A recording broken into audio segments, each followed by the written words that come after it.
Are you an alcoholic? Who, me? Am I an alcoholic? Me? How do you even know? Let's get into it.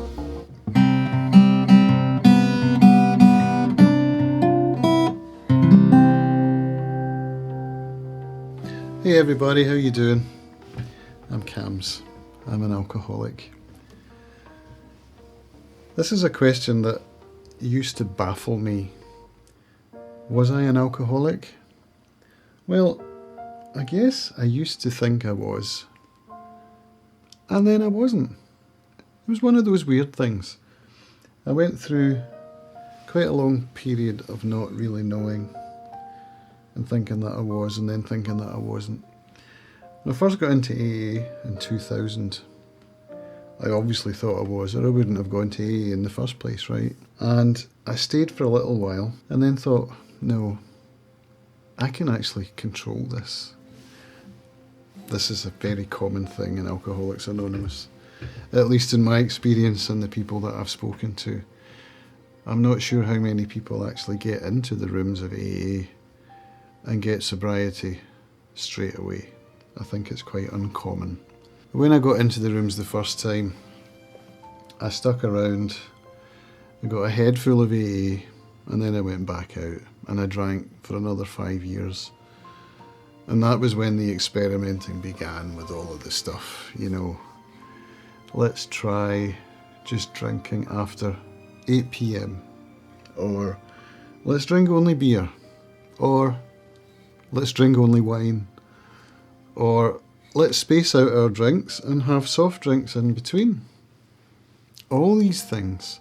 In fact, one of the things was when my wife was trying to help me to control it, I made a pact with her that I would follow her rules, which were these. I could have half a bottle of wine, 2 beers, or 1 miniature of spirits, which would be whiskey or vodka.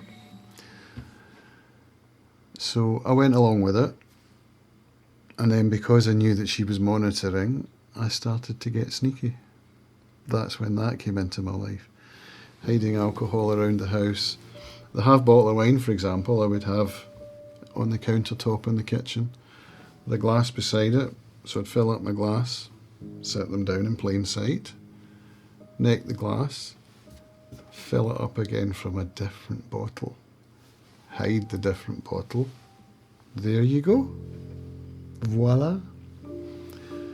And so, I mean, that's a clear sign, I think. If your drinking's getting to such a state where you're starting to hide it from other people. And I wouldn't say that was the start of the hiding. It wasn't. I'd been hiding it from other people for quite some time. So, yeah, I'm not sure why I doubted it. I think it's because I didn't want to accept it. And that's the big word, isn't it? Acceptance. Admitted we were powerless over alcohol, that our lives had become unmanageable. So, yeah, but I can't decide if you're an alcoholic. Only you can decide that. Only I can decide if I'm an alcoholic. I mean, other people, of course, probably decided for me, but that wasn't what was important. What was important was that I decided for me. So how can you tell? Well, when you get to the rooms, there's a pamphlet that they will give you called Who Me? So in the pamphlet there are 20 questions, but I'm going to expand on some of them with some anecdotes about why they're true or why they're not true. So if you would like to join me, I will drop the link in the description below. You can follow that. It's a PDF document. It's official AA literature. So, you know, have a go. So let's go through the questions, shall we? Only you can decide, are you an alcoholic? To answer this question, ask yourself the following questions and answer them as honestly as you can. Right. Number 1. Is drinking making your home life unhappy? Yes, it was. Unreservedly so. It was causing a lot of relationship breakdown, and I was very lucky that it didn't break down completely. I know there are many people that I've met in the rooms for whom that is the case, I'm one of the lucky ones. But it was making not just my home life unhappy, but everybody in the home's life unhappy. Number 2, does your drinking make you careless of your family's welfare? Well, yes, if I'm part of the family, which I am, then definitely, because I'm not looking after my welfare when I'm picking up drink. I'm not looking after my family's welfare when I get drunk. I remember an incident when I was begging my wife to let me go up into the loft where my office was, to let me continue drinking, because I'd got to that stage where, you know, you have a couple and then the craving kicks in and it's, the only thing you can think about is more alcohol. And I remember telling her that I would go up to the loft and drink, and the only person that I'd be harming was myself. And I truly believed that. So, yep, the welfare of the family. Yeah, it was damaged. Number 3, do you drink because you are shy with other people? Yes, of course. I remember going to a high school dance. I'd just come out of the army. I'd gone back to school and I was going to a high school dance where I wanted to ask out a girl.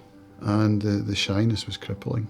I was like, I can't do this without drinking. So I drank a half bottle of whiskey and then went to the high school dance. And I remember that time thinking, I wish I could feel like this all the time. Because it made me feel like I was normal, like I fitted in. At least so I believed. So yeah, I did use alcohol to deal with shyness. Is drinking affecting your reputation?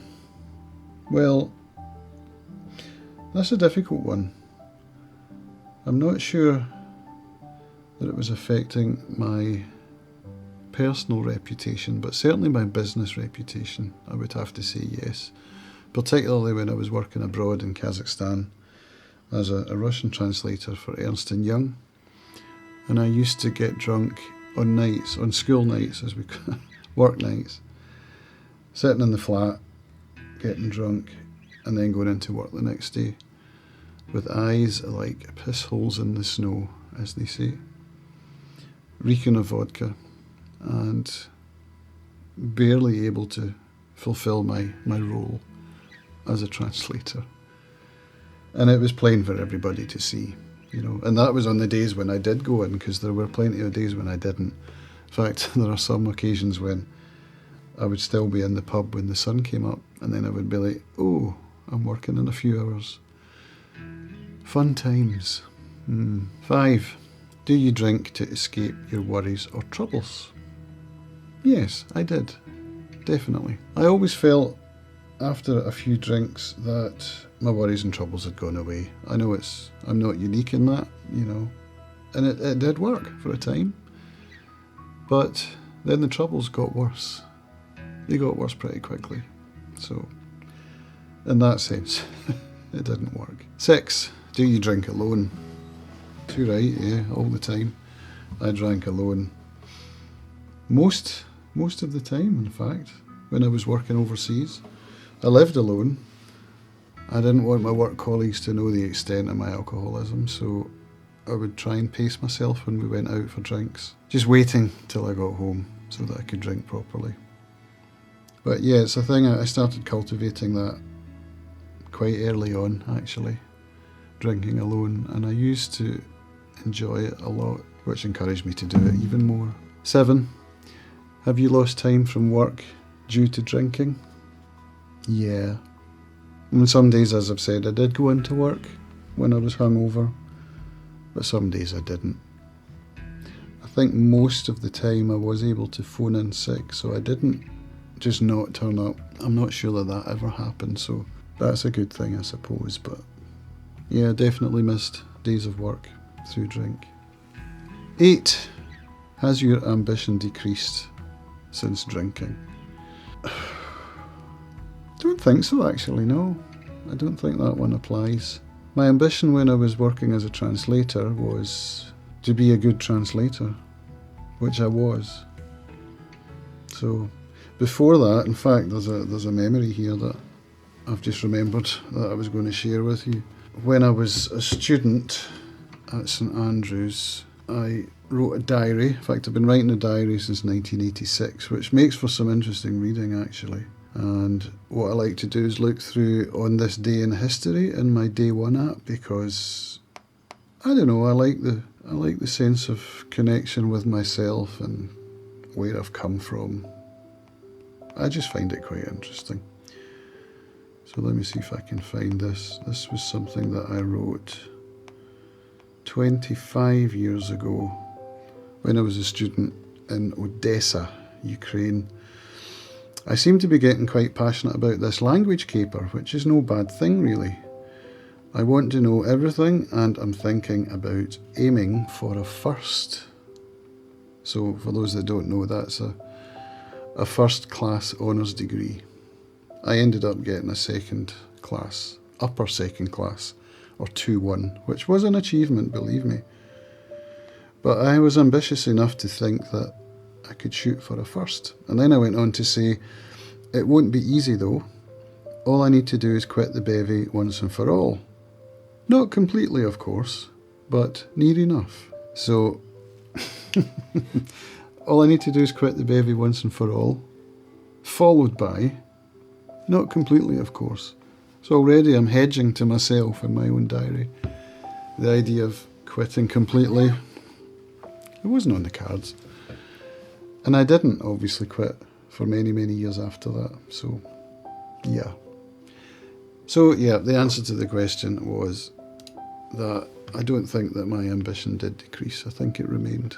As I got older and I moved to Luxembourg and I worked as a freelance translator, I was self-employed, still drinking, and I got sober in Luxembourg. So before I left and moved back to Scotland, where I changed jobs. So yeah, that's a no. Next, has your efficiency decreased since drinking? My efficiency? I suppose yes, in the sense that I was turning up to work hungover. That didn't make for an efficient day of translation, that's for sure. But I think on the whole, yeah, I don't think it was too bad. Not that I recall, because I was a binge drinker, so I could go for periods of 2 to 3 weeks of doing okay, and then I would have a 2-3 day bender, and yeah, those weren't efficient times, but I think on the whole I was pretty efficient, didn't affect it too much. So I would say no to that. Number 10. Is drinking jeopardising your job or business? I'm lucky enough that it didn't. It would have eventually, I'm sure of that, but up until when I stopped, I don't think it was. I could be wrong in that, but I would say no at this point. 11. Have you ever felt remorse after drinking? That's almost like a trick question, isn't it? Hell yeah. Guilt and shame, they're the two constant companions of the alcoholic, at least in my experience. So yeah, that was there. It's still there if I'm honest. I'm not supposed to regret the past, nor wish to shut the door on it. And I'm making progress with that. Definitely am. But remorse, yeah, definitely, big time. 12. Are you in financial difficulties as a result of drinking? No. That's a simple one. Luckily, no. My wife was earning good money, and yeah, my job wasn't really in jeopardy at that stage, so I was okay. Next. 13. Do you turn to or seek an inferior environment when drinking? No. I feel safe in my own home. That's where I love to be more than any other place. And that's where I enjoyed drinking the most. So I just wanted to be home. Pubs I wasn't so fond of. I liked to be drinking at home. Do you crave a drink at a definite time daily?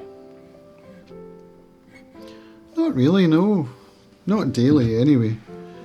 Maybe weekly. I did used to get excited on Friday mornings because I knew that Friday night was time to drink.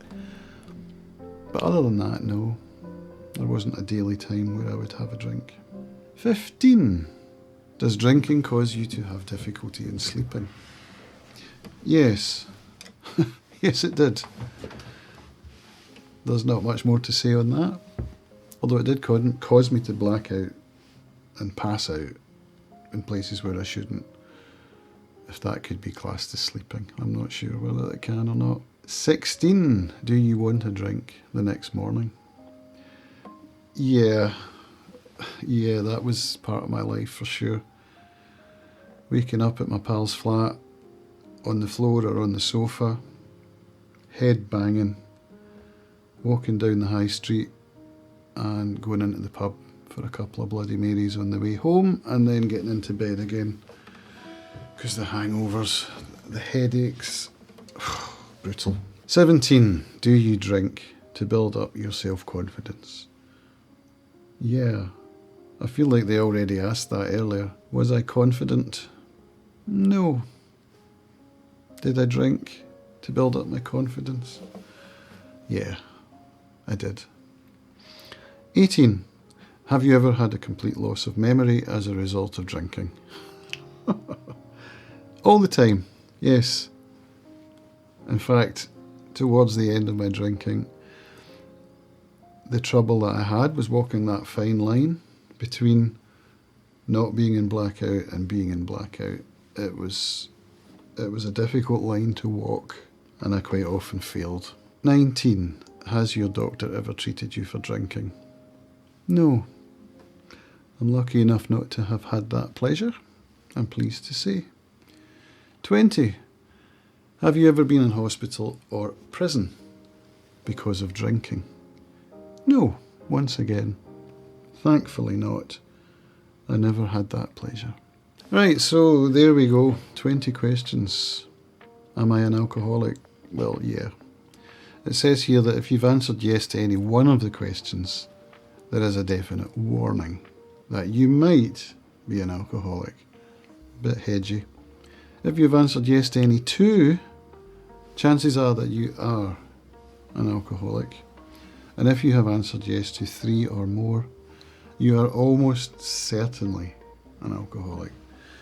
Now bear in mind that it doesn't say you are an alcoholic, because only you can say that. Well, only you can say that and get it to work. If other people say it, you're not likely to listen. You're likely to get defensive and deny it. And even if you say it to yourself, you might decide that you're not a few weeks down the line, and then start thinking that you can control it, and here's what we're going to try. All the things I've mentioned and many more besides, that many more people before you have tried and failed, including me.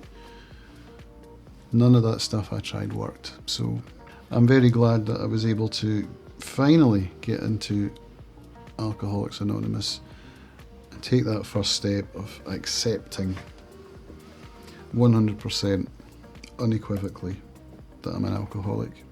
And one of the problems with that comes with the meetings and getting to hear stories from other people who've done things far worse than you, whose alcoholism was far worse than yours. You start to compare yourself, you start to think, oh, right, I never did that. Yeah, maybe I'm not an alcoholic. Maybe I'll just, you see how it works?